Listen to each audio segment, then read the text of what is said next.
But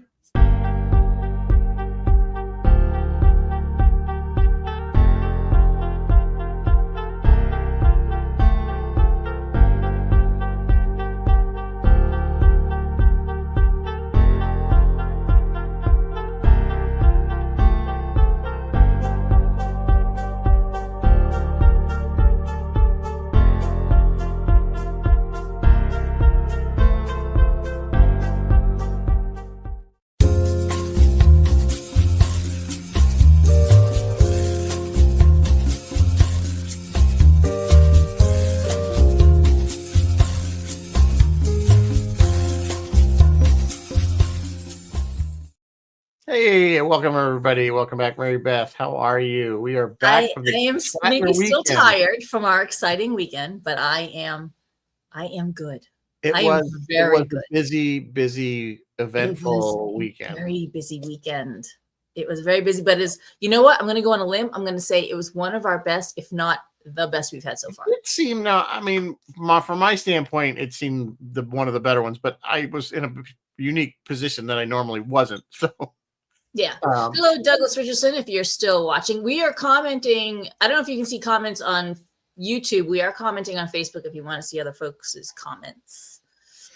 So, but yeah. All right. So, anyway, I don't know if you want to cover. Well, you had news. So just a tiny bit of news tonight, and then we can dive right in with 2 feet. News for Wednesday, October 20.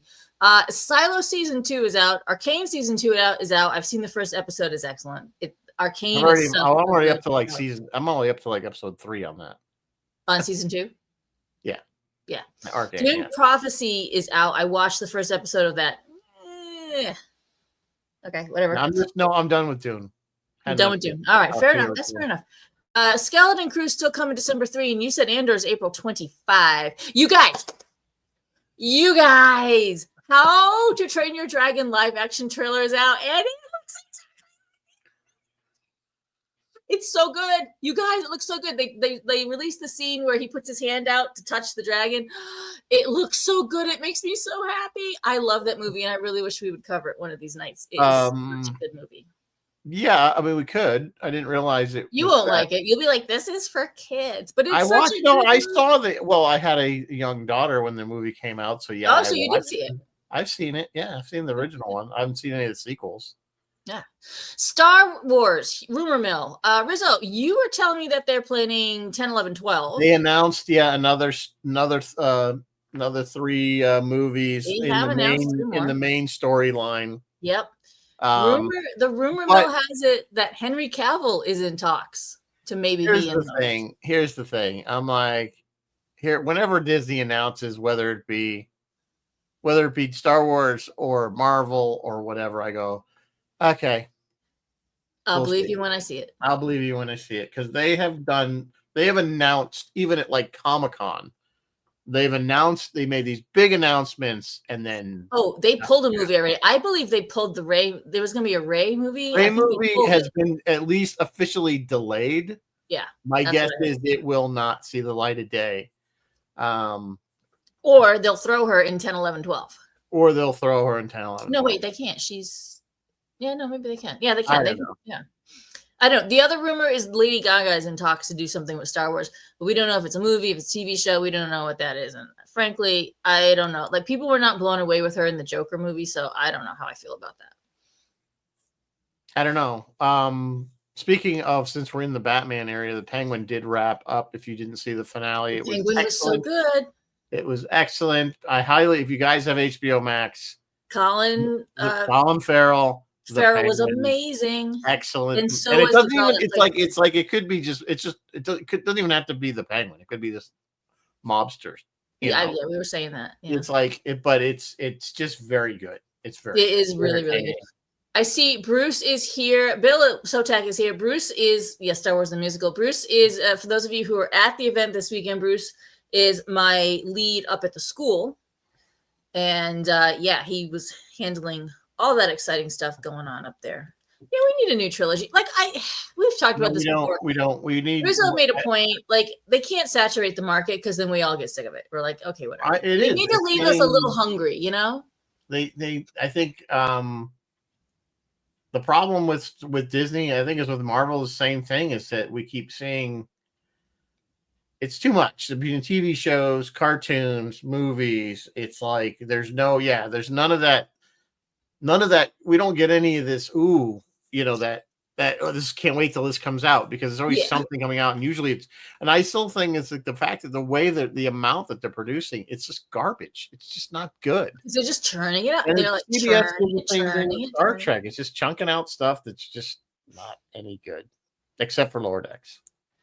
Lower Decks is okay. And of course, it's great, so we like it, so they're taking it off the air. Yeah, Darren doesn't like it. We had a conversation about that. What? Darren doesn't like anything. He liked Penguin, though. He did like Penguin. He did like Penguin. So anyway, we're talking about Darren Doctorman. In case those that don't know, Darren is a what would you say? He's a graphic artist, but he's worked on. He works at the Roddenberry Archive now. So. Yeah, he works at the Roddenberry Archive. He had something to do with the. He did the. I have it right there. He was instrumental in the reboot. Star Trek the motion picture 4K re-edit, whatever they call it. So, Sam's here! Yay! What?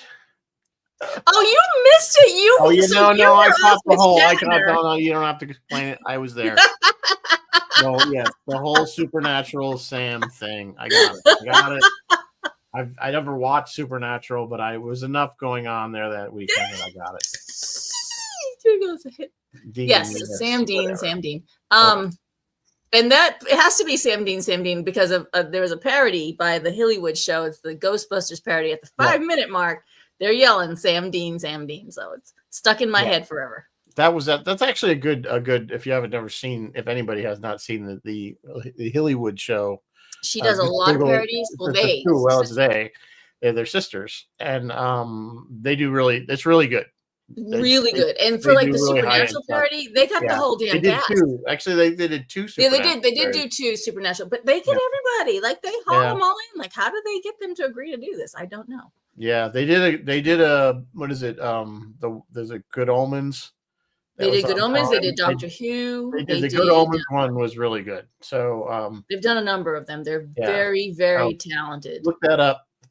Hilly, Hilly. If Herzberg was here, she'd want the link on the thing, but look it up. Go to YouTube. Chris has given up on it. The Hillywood Show. It's called the Hillywood Show. So anyway, I don't know. We want to talk about Shatner first. Yeah, where do you want to start? Let's talk about Shatner first. He's 93. Oh, wait, Rizzo, do we have a drink to drink before we? We do, and this is kind of funny. It's gonna make. I know it's gonna make Alex laugh because the Adirondack. I think did I even spell? I spelled Adirondack wrong. So you have the I wrong. But that's okay. I did this really quick, so don't hold it against me. But this is with the drink that they were serving at the Paper and Pencil? It's called restaurant. So if you like it was actually really good. So maple syrup, good, maybe too good for Thai. It'll be close. Separates it from a regular old fashioned. Instead of sugar, they use maple syrup and walnut bitters. So, anyway, that was me drinking it. It was tasty. It was a very good. It looked like a very good drink. Yeah, I don't remember. I had something called the last word. Yeah, yours looked interesting. Yeah. So it's a good place if you're in Ticonderoga. I recommend. Yes. So one of the better restaurants in town for sure. So back to Bill. Were you in that picture too, Alex? Yeah, she was. I did cut it out. Yeah. Well, I was just trying to get the drink, Alex. Sorry. I would have cut the drink just out if I could have and not had me in it.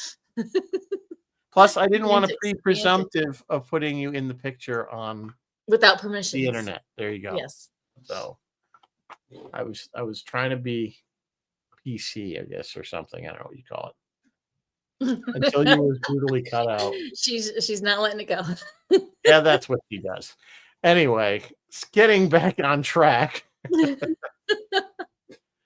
93-year-old Bill Shatner came to town, and apparently this is one of his favorite events. And he always has said that when he has to start cutting out events, this will be the last one. He has said that. He said, and he even said, "No, I was lucky enough to be, close to him this whole weekend. and got to spend more time than the average person did with him just through a course of events.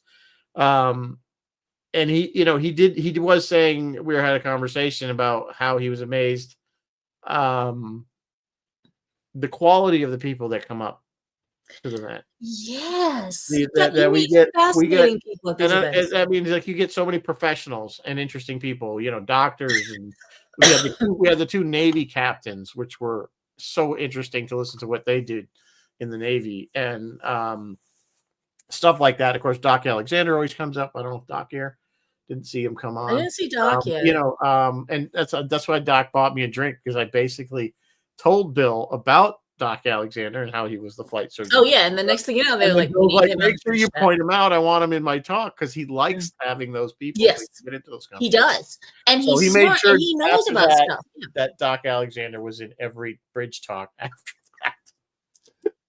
So that was kind of good. We met Doc. You didn't get to meet Dennis, but I got to meet Dennis, who was scripty when we were a fan film, but he is actually a fascinating character. He's a musician, and they like perform these incredible pieces. And then you got to meet Mo Agnock.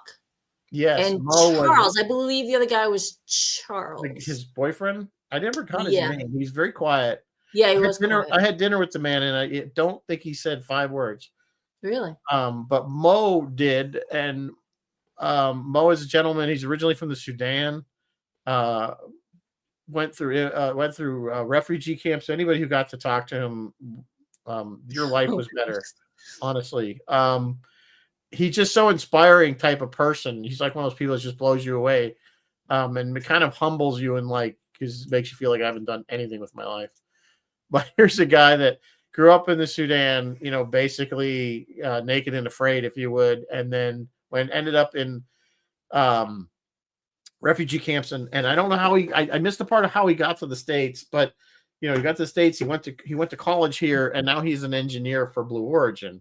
Yeah. But you could tell just talking to this guy, he's brilliant.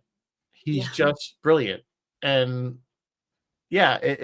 I think one of our volunteers said, we're at the later. He's like, it's going to be somebody. That's what it's going to be. It's going to be like an immigrant that's going to cure cancer or something. You know what I'm saying? It's just somebody like that comes from nothing. Oh yeah. And it's going to be, and these are why we need to, embrace everybody. Yeah, absolutely. Absolutely.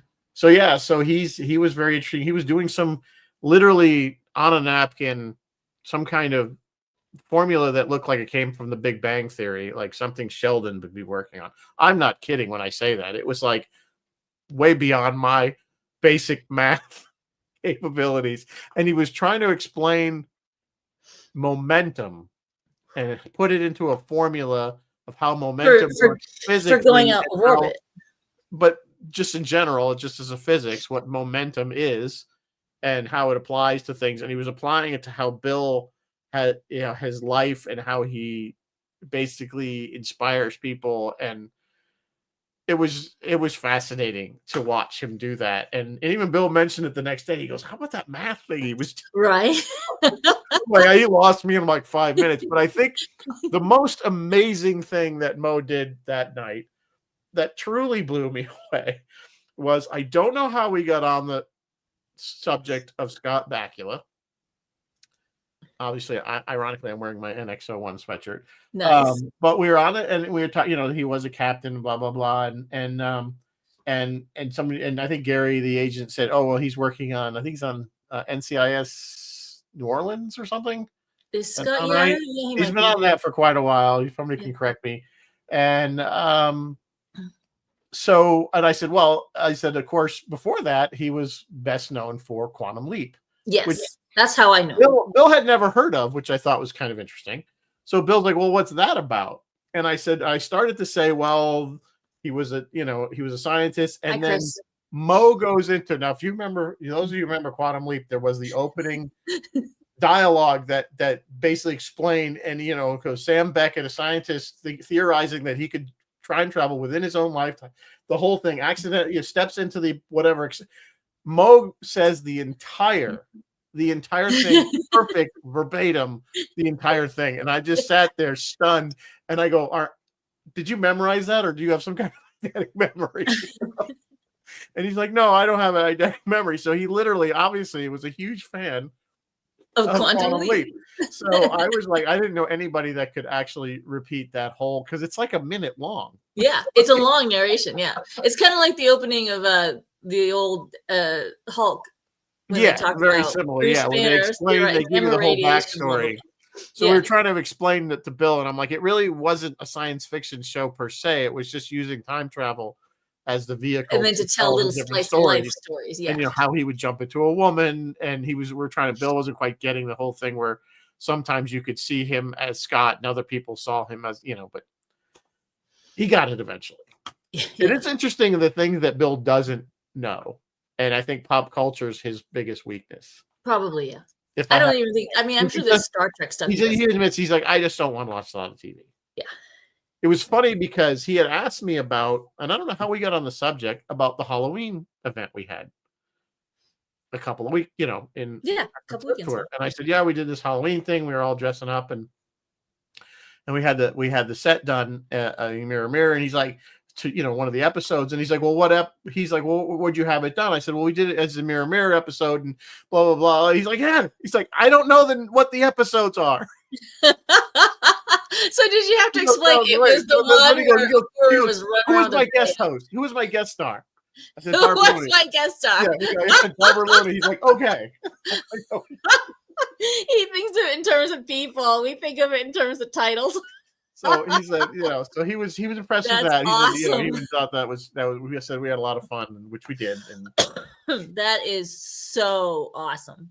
Yeah. So he's interested in stuff, and I think that's just it. That we had a lot of conversations about just random stuff. I think we got talking about what kind of car he drives, and because I was curious if he drove at all, and he wanted, and his concern about driving was that he had a car that he could take his dogs, just two Doberman Pinschers that he still has Dobies. Yeah. Oh my god. He has his two Doberman Pinschers, and he wants to take them anywhere he possibly can. So he wanted a car that he always had Dobies. There's a picture of him with whatever Dobie he had a million years ago on set.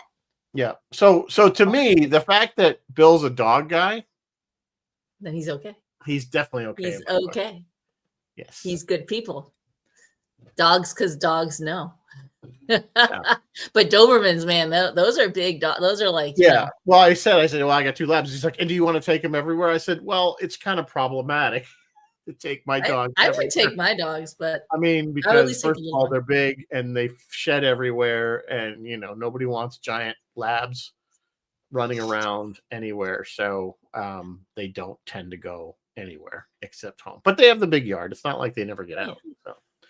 So that's I don't know what else to tell. The dinner was good. We kind of we weren't too late getting to the dinner. We came right from the airport to the dinner. And that he usually goes right from the airport to whatever his first event is. It's just that normally the first event is an Admiral's tour. Yeah. But we got a little switched around this weekend, and that's okay. Everyone they raised a lot of money for his charity. Good. Yeah, good. I think they raised, it was well over $10,000. Very nice. So he was auctioning off.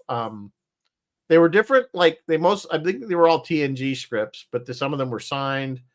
I think one David Gerald said was a one of a kind, because the back of the script had, or it was a very rare one if it wasn't one of a kind. It was very unique. But the back of the script, apparently when TNG first came out, I guess the Star Trek folks had kind of I don't know why they did it, but it was like a progression from the Paramount logo, which is the mountain, progression to the comm badge.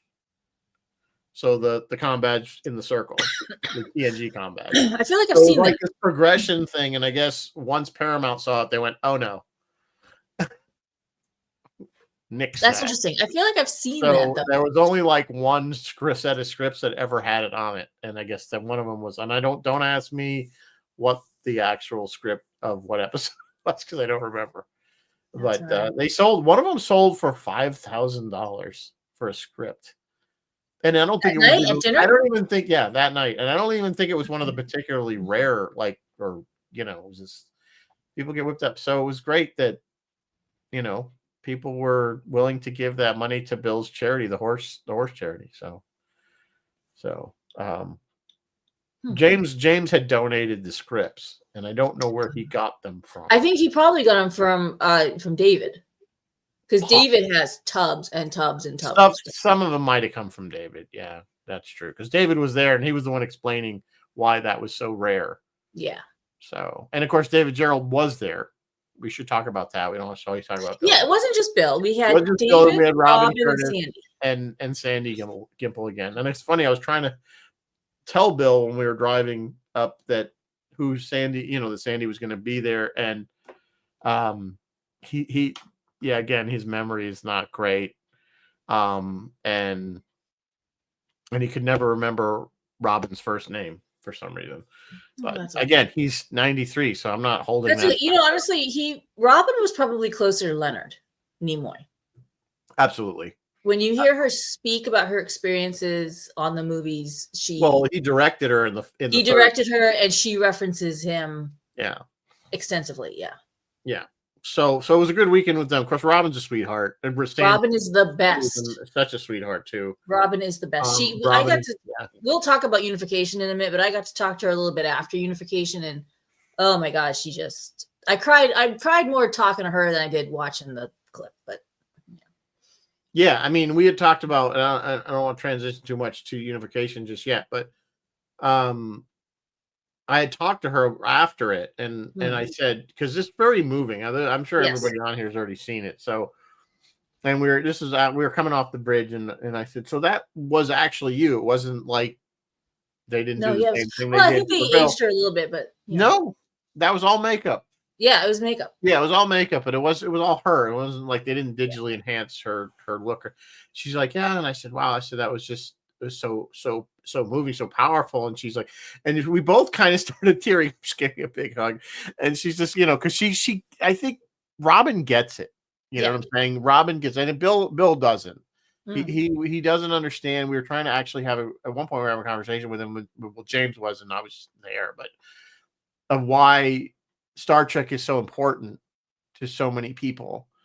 And he doesn't understand really why. To him, it was a job. Still, I think in his mind, I think he understands that it is a big thing. He understands that it's nothing to sneeze at, but I don't think he understands why it means so much to so many people. No, why it's so important. Yeah. And I think James was trying to explain it, at least from our age group, that we were all latchkey kids, a lot of us. Mm-hmm. And we came home, and that's what was on. And that became our family in a lot of ways. It became a comfort thing. It was something that was always on. Yeah.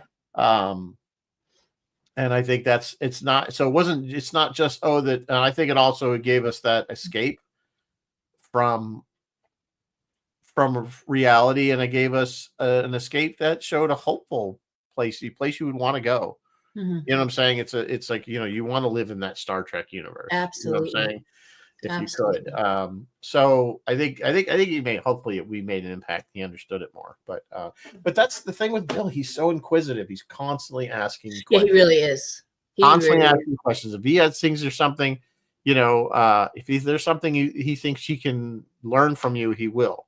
Yes. You know what I'm saying? He wants you to explain it. He wants to understand. And he's very concerned. He's very concerned about the environment. That's like obviously a big on his list of things. I know that got that certainly from him. Global warming. He's concerned about the next few years. What's going to happen with that under the current political climate. Mm-hmm. So I don't know what else to say. It was something an experience that I'll never forget. If I ever get to do it again, I still could die a happy person that I got to do it. I get to do it again. Mr. Shatner will be back next year. He comes he comes twice a year. Usually, I think this time it'll be June and November. We'll have the set tour will have that up on their website as soon as they can. This particular event, I had more comments from customers. People like, "Oh, this was amazing! Thank you for doing this. You guys did such a good job. I just had the best experience." Like I had so many positive comments from customers. It was absolutely amazing. People were walking away really, really happy, and they had a really good experience. which makes me so happy. It makes me so, and Saturday was such a good day and such a smooth day. So for those of you who don't know, normally Mr.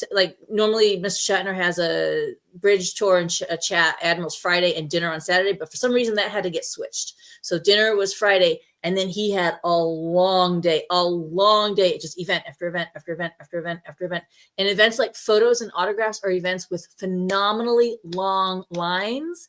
And we got through them all, and we kept moving to the next event, and we kept the trains running on time, and it was absolutely amazing, which is why my thing says I have the best team. The team was phenomenal, and the event ran so smoothly, and I had so many happy customers. It was just amazing. So I think we can easily say a good time was had by all, and mean it, like truly mean it, Yeah, no, it was, you could just tell, like I said, I was on, because of what I had to do, I was on every bridge chat, and they were all riveting. Yes. I mean, and everyone's different. It's not just Bill, it's the customers that came, and he would talk to them and ask them, and they would tell him what they do, and he would ask questions of what, and that was that back and forth, which is, I think, is what makes that. I've been telling people, I'm like, if you can't afford any, I'm like, if you're going to come up and do this once in your lifetime, don't buy the whatever the minimum package. Yeah, don't get Incident Yeoman or Lieutenant. Go for that bridge chat. Then at least buy the bridge chat. If you spend money on nothing else, buy the bridge chat. Sit on the bridge with the man. But we do sell that separately, right? You don't have to buy the full. No, the bridge chat it's bridge chat and admission. So if you get the bridge chat and you still want a photo and auto, those two you have to buy separately. But but I'm saying we do just sell that you don't have to buy the Admiral package. Nope, you can buy a bridge chat. So that's what I tell people. I'm like, that's the most value. If you want to feel like you were able to get close to him and talk to him and have a conversation with him, then that's the one. That's what you want. Absolutely. Yeah, you get to spend about an hour. Officially, I have to say, people, it's 45 minutes, but he'll roll that whole hour. He's amazing. Yeah, he'll keep going. Usually we have to give him a, kind of the high sign to say wrap it up. 5 more minutes, because he will keep going. Yeah, I think it's 45 minutes, right? It's supposed to be 45 officially, but like I said, he will continue. And he's amazing. Like I said, he'll keep going, and he'll stop, and he'll eat for 10 minutes, sit down. Yep, and then get right back to it. And then he'll go right back at it. I mean, 93. And he's got more energy than I was exhausted. Yeah. I don't know how he does it. I don't know how he does the photo ops with like each person coming around, and they all want to say hi, but you have to keep it moving. Like, it's amazing. Amazing. Yeah. Bruce, I think it wasn't 2,000 degrees in the school. Is that Celsius or Fahrenheit, Bruce? No, that was probably Fahrenheit. Either way, it was hot. Yes, it was a good time of year to be in an unair conditioned building. Yes. Because it was the temperature was comfortable. Yes. Yeah, and I think from what I saw, the little bit I did see of the school, it looked like everything was going really smooth up there. The parking lot was full. Yeah. When I drove up. So, it was a good weekend. So yeah, Bill Sotek, can't wait to have you back up there. Yeah, Bill, you missed a good one. Sorry, buddy. You missed a good one, buddy. No, but he'll be back, like I said. So and so the other things that he does is he does live on stage, which is, it's usually in the high school auditorium. We have not had access to the high school, so it was just in the middle school auditorium. But that's a big event with 400 people, 500 people. And then Sandy spoke and Robin spoke. I didn't get any feedback on Robin's talk. Did she talk about doing Search for Spock? Again, I wasn't there because of my other duties. So you'd have to ask. Did she talk about Search for Spock at all? Or maybe Alex was there. Or Alex, if you guys were there, what was she talking about? And I heard Sandy had a good crowd too, and the vendors did okay. No. We don't have a lot of vendors for this event, but we just have a little handful. Yeah. And then what else? We did the photos, we did the autos, and then regular tours. And regular tours were late Saturday night, and the crowd, and it was cold out, and the crowd was a happy bunch who were like, every 15 minutes, it was like clockwork. Every 15 minutes, we let another group in, and they just kept moving through that set. It was amazing. The team was phenomenal this time. I wish it could always. There was a good crowd at both locations. Yes. Both locations. It was a good crowd and a good team at both locations. Yeah, absolutely. So, okay. I don't know how much you want to talk about that. We're halfway through the hour already. We are halfway through the hour. So do you want to transition to I think we should transition. So our along big with this special weekend, moment? the Roddenberry Archive and Otoy released, and we were lucky enough to, they premiered it on the bridge with Bill and Robin there. A very packed bridge. Thank you, Doctorman, for inviting like everybody. I'm not gonna lie. When I saw how packed the bridge was, I had a moment of, "Oh my God, can the upper deck hold this?"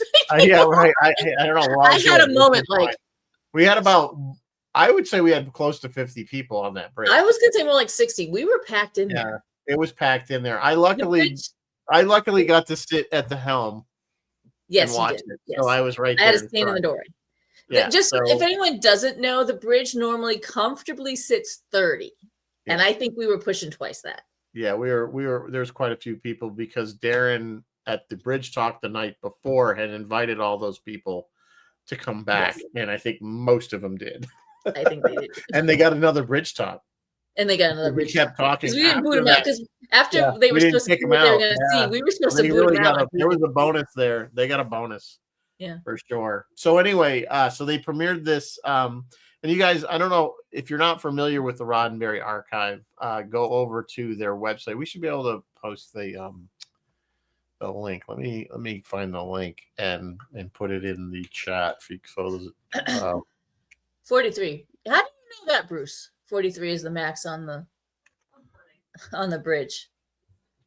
So I'm going to post. Here's the link to the Roddenberry Archive.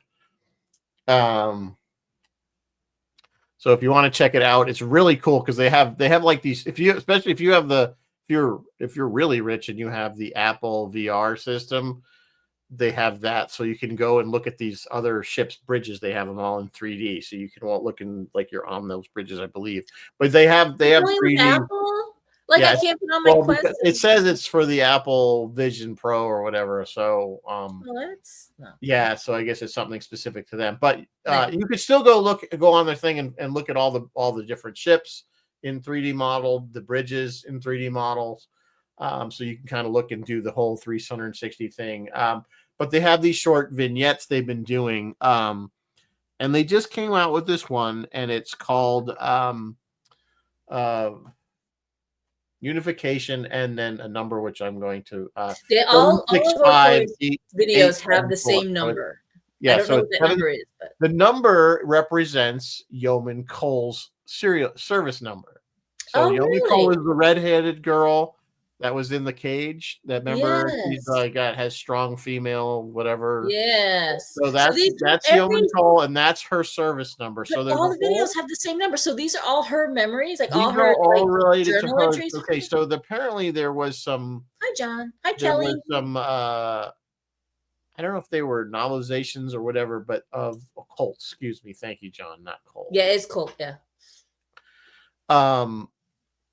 She had done, there was some stuff that she apparently had access to some artifact that allowed her to time travel. So she saw like the future of some of these things. And so if you go through and you watch the beginning part's a little confusing as to what, if you don't know, and I'm the first person to say that I didn't catch every single reference in the beginning part of the video. The video is only about, the actual action part of it is only about 8 minutes long.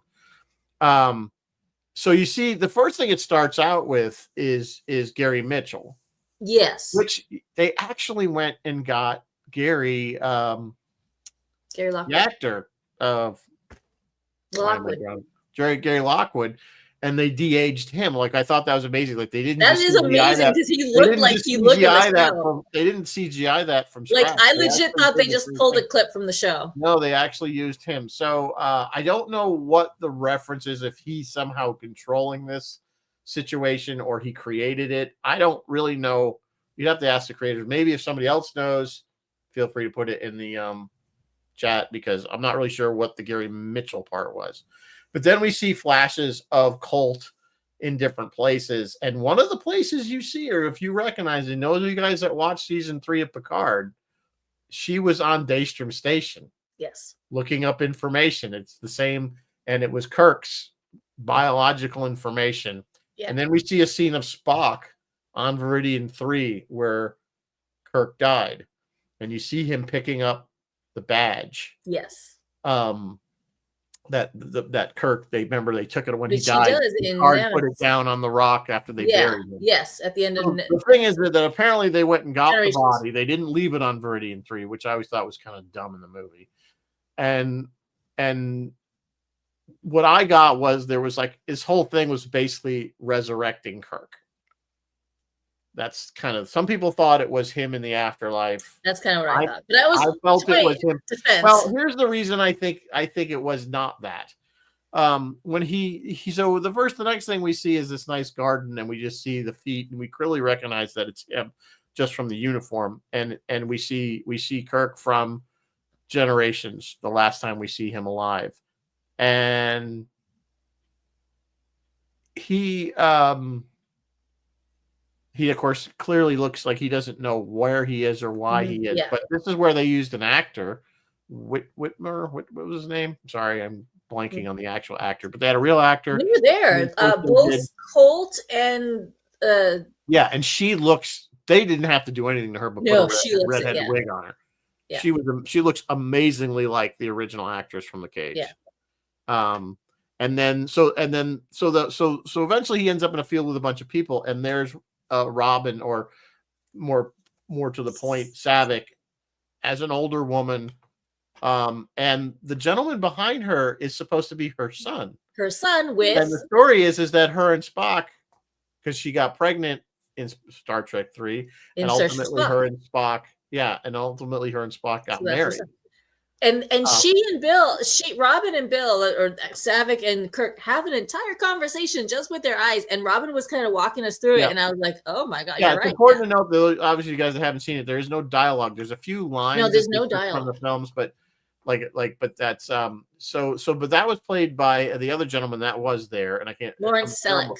Yeah, who looks a lot like Leonard. He looks a lot like Leonard. A lot like Leonard. So he was a perfect person to play a Vulcan. To play Spock's son. Yeah. With Saavik. Right. So then we see that, and then it kind of goes to this. Then we see this alien in a TNG style uniform, very odd looking, almost like suddenly there's an alien. He looks like the alien from. He looks like he's like the Romulus and Remus. Remember, there was the other race that lived on the moon of Remus rather than Romulus. Anyway, okay, so the story I got from that was a character from actually Star Trek Discovery. Yeah, that's what I got too. Kind of an out of time thing. Now, what his reference to this, I'm not really sure. If somebody knows, again, please explain that one. But he has the badge, and he gives it to Kirk. And that's when the scene changes. It goes to this dark, everything goes dark, and he puts the thing on, and then we see, and this is where it really starts to blow you away. Yeah. The three Kirks, but we see originally the TOS Kirk. Yep.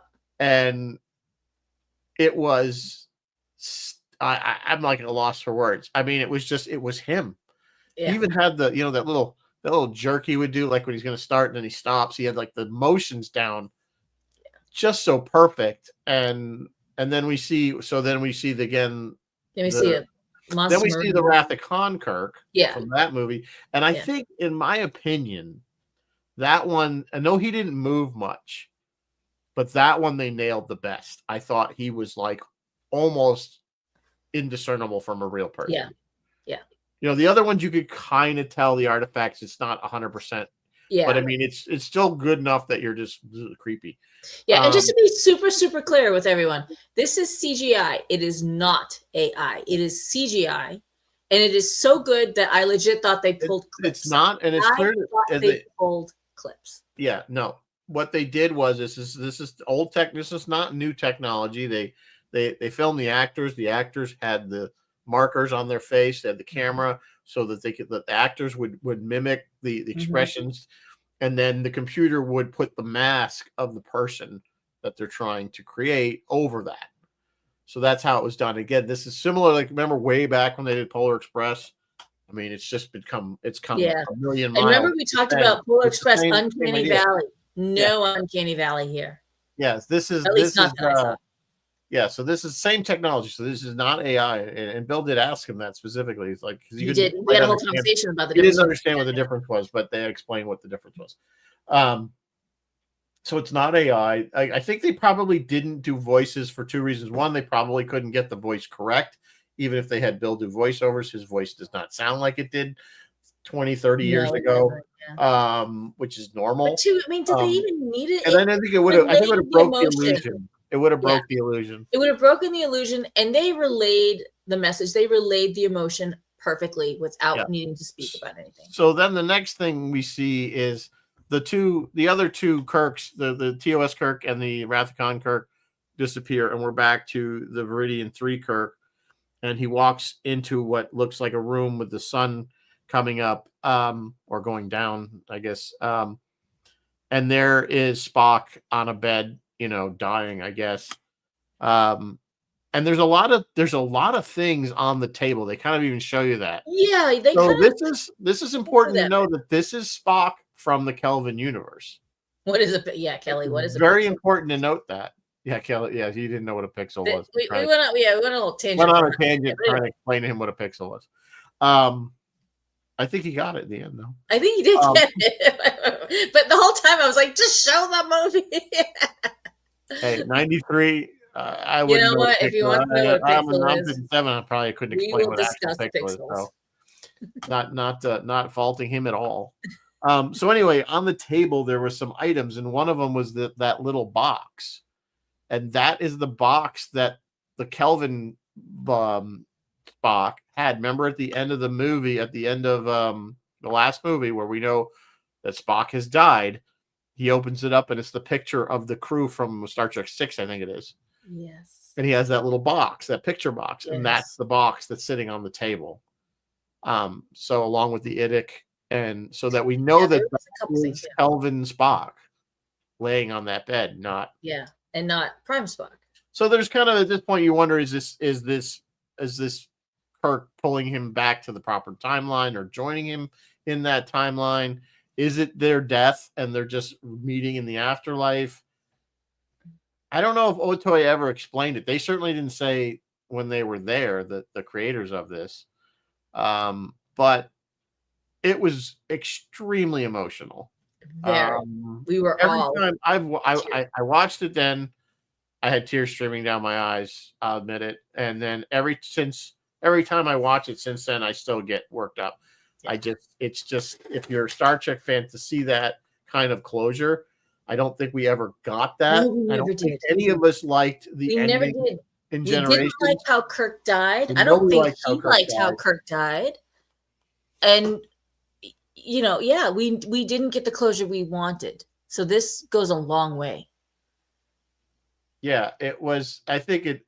So it's a love letter to the fans. I think, in the sense that we're giving you this closure for those characters that we all can appreciate and not really find fault with.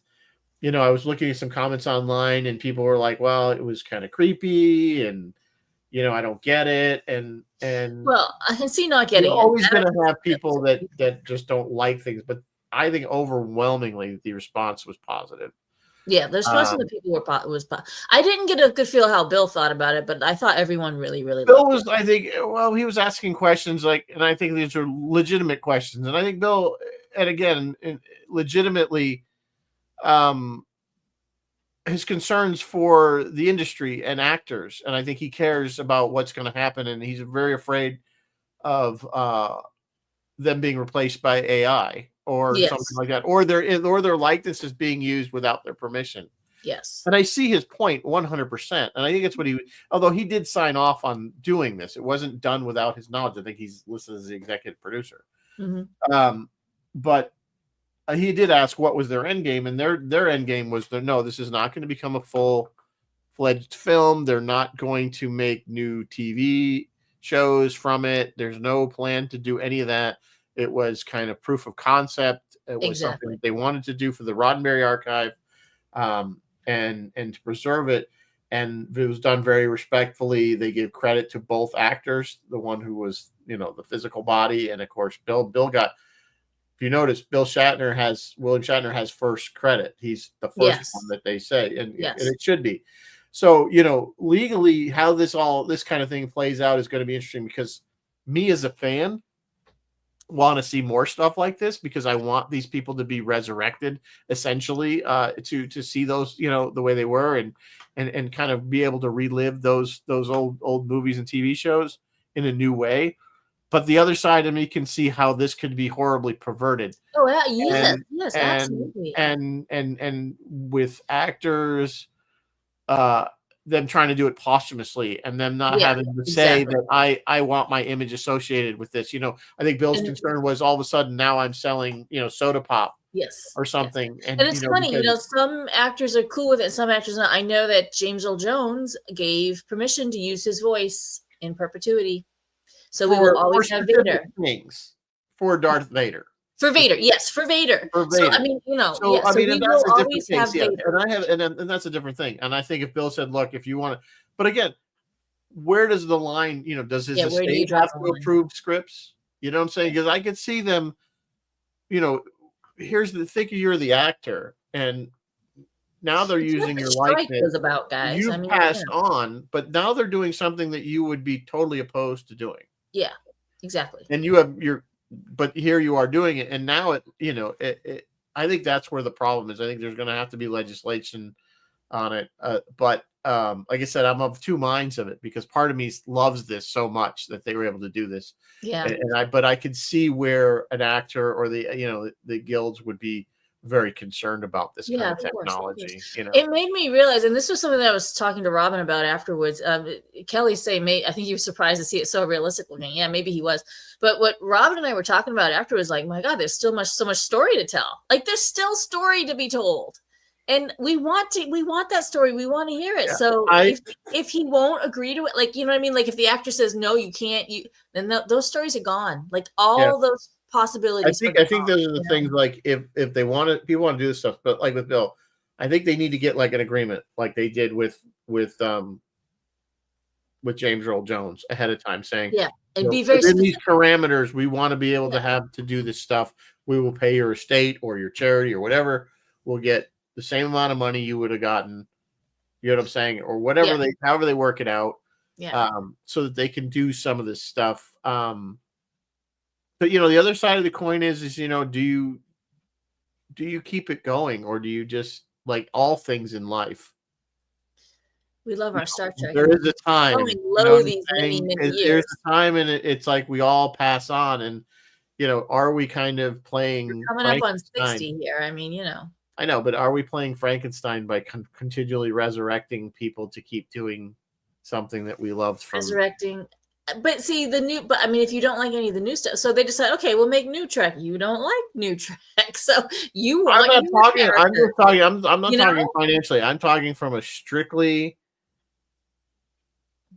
whatever moral or whatever. You know what I'm saying? Is this really the right thing to do? Is it really the ethical thing to do? Is it really in the best interest of any entertainment to keep these things rolling? It's probably not ethical to make money off a dead person. But yet we do that all the time. I mean, there's records companies still making money on dead artists, and anyway, it's not the same. Yeah, can you do it with other actors? Yes, it is not the same. It is not the same. Yeah. They tried to tell the Han Solo story. We didn't like that. No, and there would have been a great. I always said that would have been awesome to do. It's like somebody did do that specifically in Solo. They took a scene from Solo and they deep faked Harrison Ford's face, young DH, and put it on there. Oh, but it's weird. Nobody liked what's his bucket as Harrison, but we were all okay with Donald Glover as Lando because we enjoy Donald Glover. You know what I mean? Like it's hit or miss with. He did a really good job as Lando. Yeah, you're right. I know what you're saying, but Lando's character wasn't as iconic as Han's. I don't think. And they deep faked Carrie at the end of Rogue One. Yeah, and you can tell that. I was okay with it. I was okay with it, but she didn't look right. She had uncanny valley. Her face was too, the cheeks. But then they got Grand Moff Tarkin really good. Yeah, they got Tarkin really good. Tarkin they And did they much did better. Luke, and they did Luke with Mark and Yeah. the actor and we were Well, still like, Mark, that doesn't look right. no, they had a different actor for Mark. Yeah, they had a different actor, but Mark was there. Mark knew what they were doing. It wasn't like Yeah, Mark knew what they were doing. And the thing was, the funny thing is when after that Mandalorian season 2 finale came out, a guy went and deep faked it, redid yeah, the deep fake and did and it fixed it better. and It did it was so even much better. And better. now has a And they job. hired him. And then they hired him. Yeah, they hired the guy. Because it was like, oh, this is better. It's like noticeably better. It's Even though we noticeably all better, know that. And that's the thing. like Here's it the still worked. thing. Like That we thing with recognized Luke. it as Luke. Like it Okay. was Luke, So right? we can talk about that. We could talk about that because that directly fits this. Yes, because these guys look great. Like Shatner looked but I fabulous mean, in this just video. from a standpoint of we got to see Luke from Jedi again doing something new.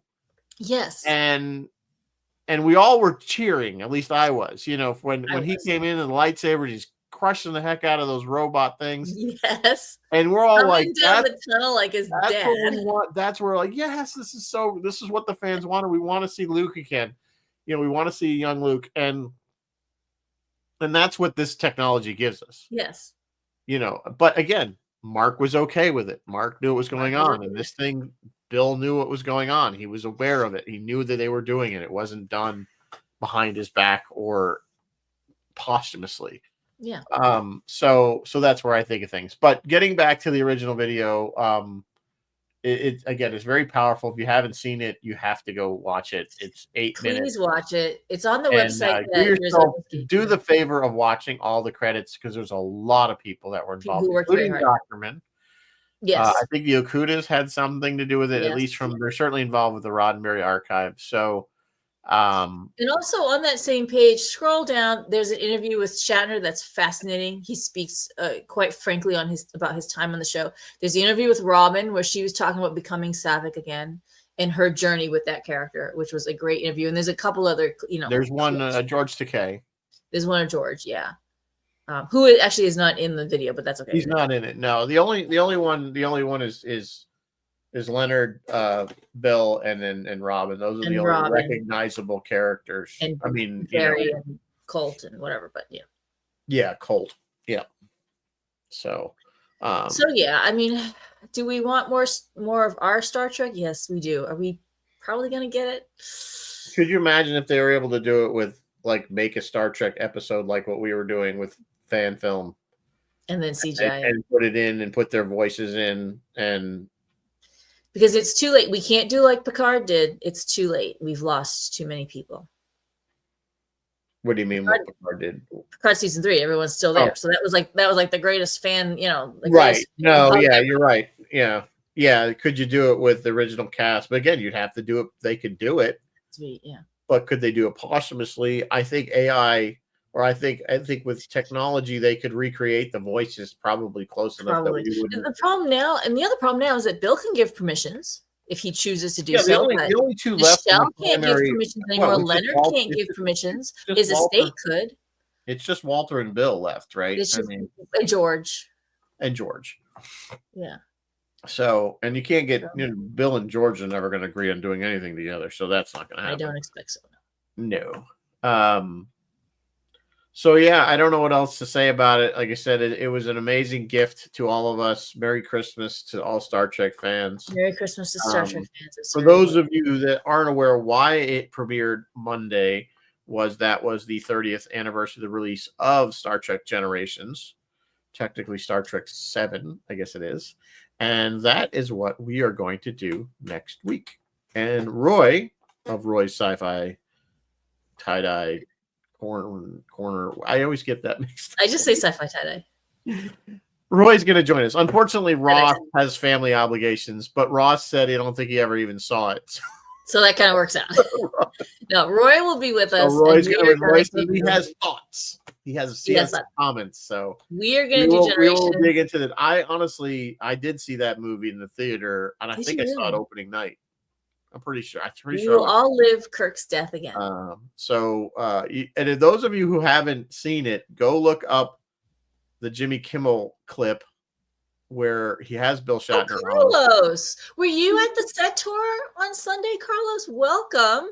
And oh my God, We love your Oh piece. my goodness. We got some yeah, thank you. It was beautiful. Can't thank you enough for it. I was standing. Was I standing behind you? Did I pat you on the shoulders after the piece ended? Is that you, Carlos? As I tried not to sob. No. Well, I hope we did it justice explaining things. Yeah, I hope we did do it justice. We loved it to bits. We genuinely loved it to bits, and as you can tell from our conversation, we desperately want more. We just don't know how to legally do it. Right. We want to do it ethically, I think is what we want to do it ethically and make sure that everything's on the up and up because I lost my train of thought there. We were talking about something. Sorry, we were talking about doing generations. Oh, I think I was talking about Star Trek 7 or Generations, you want to call it, and I think that we all kind of having watched that, I know what they were trying to do. It just, I always felt specifically now more that the original crew had more movies in them. I would have liked to have seen more. They were getting old. Yes. I think there might have been a couple they could have. I don't know if they cut them off too soon. And I didn't like the fact that they had killed Kirk off. Like that was a little too permanent for me. Yeah. You know what I'm saying? Whenever you kill a character off, they killed off in the second movie. As we know in Star Trek, everybody can be resurrected. It's sci-fi. Anything can happen.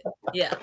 If you watch the interview with him on the Run by Archive website, I'm pretty sure he mentions he goes, I die, and then I get up and I immediately sit. I know what I was saying. It was the Bill. So look up, those of you who haven't seen it, go on YouTube, look up the Jimmy Kimmel where William Shatner is on Jimmy Kimmel, and Jimmy Kimmel has him do the death scene again because Bill wasn't really happy with it.